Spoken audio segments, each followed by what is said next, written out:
Never trust a man who does this. I'd like to pose a thought-provoking question. What thoughts cross your mind when you reflect on the fall of mankind in the Garden of Eden? When considering the story of Adam's fall, what insights or reflections come to you? This question isn't meant to cast judgment on the first man or woman. Rather, it aims to explore valuable lessons from their experience to prevent what I'll call the Adam and Eve syndrome among believers today, ensuring we don't repeat their errors. Let's delve into the text to uncover that Adam's actions represent a failure in leadership and accountability. Despite being the recipient of God's command, Adam did not adhere to these instructions. Genesis 3:6 details this pivotal moment. And when the woman saw that the tree was good for food, and that it was pleasant to the eyes, and a tree to be desired to make one wise, she took of the fruit thereof, and did eat, and gave also unto her husband with her, and he did eat. The story takes a more complex turn when, instead of accepting responsibility, both Adam and Eve opted to shift the blame. Faced with God's inquiry, Adam quickly placed the blame on his wife. Genesis 3:11-12 captures this exchange. And he said, Who told thee that thou wast naked? Hast thou eaten of the tree, whereof I commanded thee that thou shouldest not eat? And the man said, The woman whom thou gavest to be with me, she gave me of the tree, and I did eat. This tendency to deflect blame is not exclusive to Adam. It's a trait observed in many, both Christians and non-believers alike. Notice how Adam effortlessly points a finger at his wife and, indirectly, at God. The woman, blaming her, whom you, blaming God, gave to be with me, she gave me of the tree, and I did eat. Through this narrative, we're reminded of the importance of personal accountability and the dangers of blame shifting. The story of Adam and Eve challenges us to confront our mistakes head-on and to seek growth and redemption through taking responsibility for our actions. Are you quick to blame others for your mistakes? It's crucial to be wary of anyone who cannot take responsibility for their actions.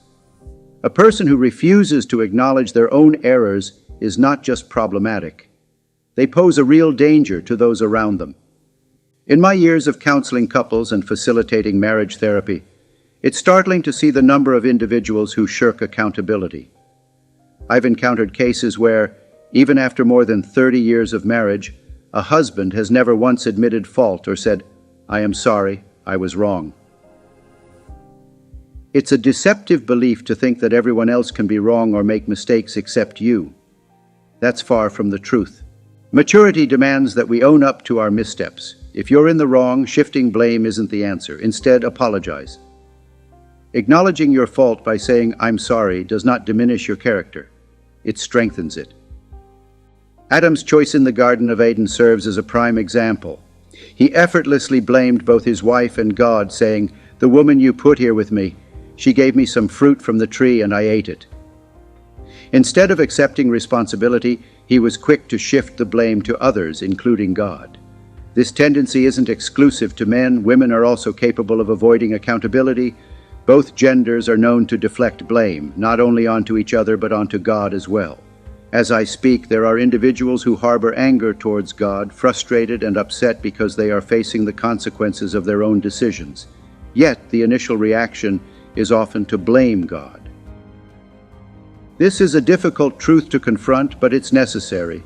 Understanding and accepting the reality of our choices and their impact is crucial for personal growth and spiritual maturity. We need to embrace honesty and accountability in our lives, recognizing that taking responsibility is a vital step toward healing and improvement. Choices inevitably have consequences. This is an undeniable truth. Engaging with fire will likely result in burns, just as immersing in water leads to becoming wet. Similarly, making poor decisions can hardly yield positive outcomes. It's unjust to attribute the fallout of our poor choices to God. Indeed, life can sometimes deal us harsh cards through no fault of our own, a testament to the inherent unfairness of our world. However, it's also true that many of the challenges we face stem directly from our own decisions and a disregard for divine guidance. Many Christians find themselves frustrated with God, questioning His love in the face of adversity they've brought upon themselves. It's crucial to remember that God's love is unwavering, but He also grants us the autonomy to make our own choices. With this freedom comes the responsibility for the outcomes of those choices. Responsibility means having the duty to address something or to oversee someone. In this context, that someone is you. As a father, it's your duty to care for your family without casting blame on external factors such as the government, the church, or your background. Fulfill your obligations. And should you falter, it's not the end. Rise and endeavor once more. If a poor decision was made, resist the urge to allocate blame elsewhere. Acknowledge it, learn from it, and strive for better. Perfection is unattainable for anyone, and apologies are not beneath anyone. There's a common misconception that by pointing fingers at others and crafting excuses, we can shift the burden of our life circumstances away from ourselves. This approach is fundamentally flawed.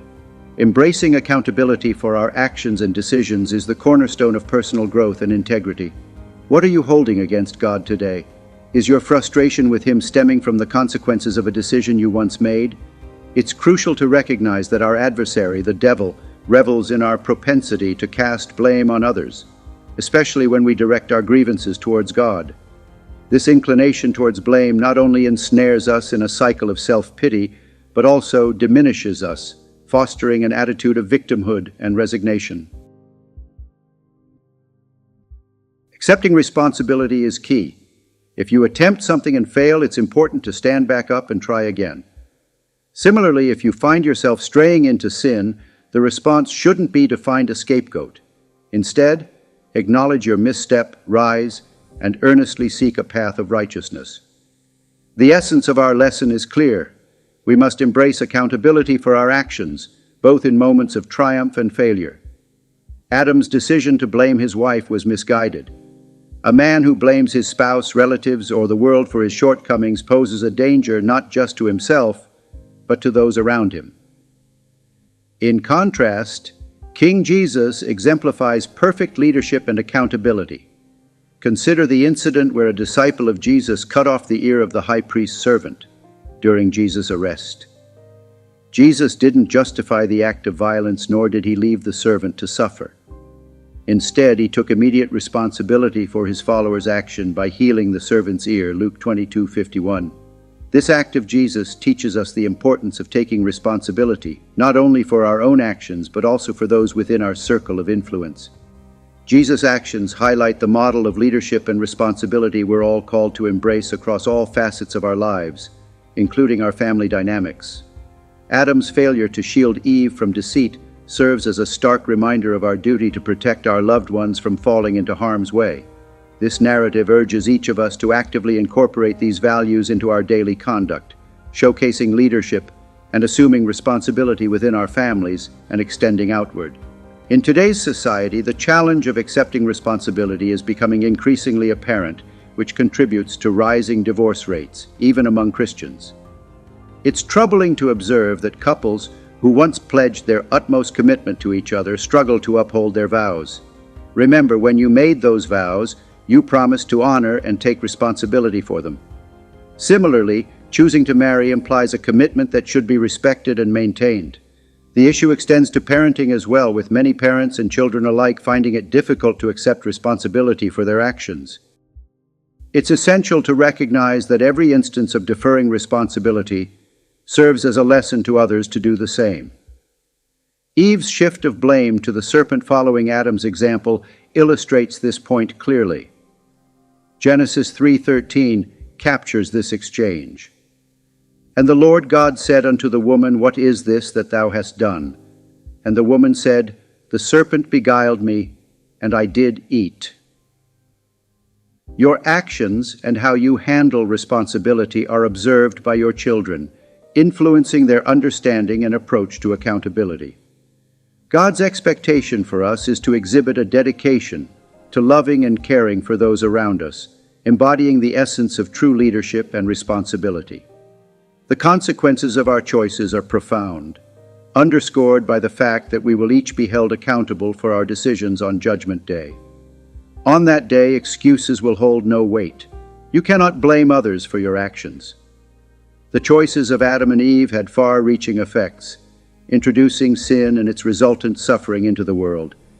Every heartbreak, illness, and adversity traces back to that pivotal moment.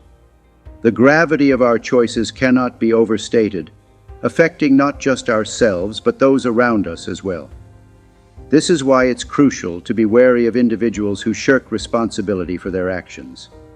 Choices have consequences of monumental proportions, underscoring the importance of taking responsibility seriously in every aspect of our lives.